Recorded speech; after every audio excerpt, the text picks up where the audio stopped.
Hello guys and welcome back to my YouTube channel. In this video tutorial I will show you how to change region or language or how to select region or country in eFootball 2026 game. So without wasting time, here follow these steps very carefully. So first of all, launch the eFootball 2026 game, and if you are launching the game for the first time, then you will reach this screen country/region of residence. So these are the available country and region that you can select from.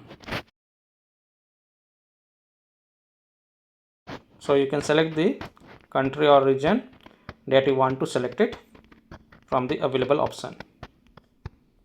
But the game will ask you to select the country or region of residence when you launch the game for the first time. So this is the option when you're launching the game for the first time. And then select the country and then click on next.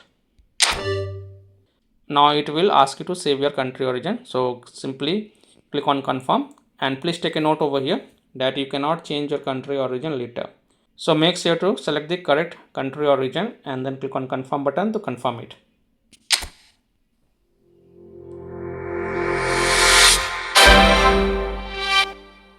So this is how you can change the country or region in eFootball 2026. So that's all for this video. If this video helped you, then please like and share this video and also subscribe to my YouTube channel to get the latest updates. Thank you.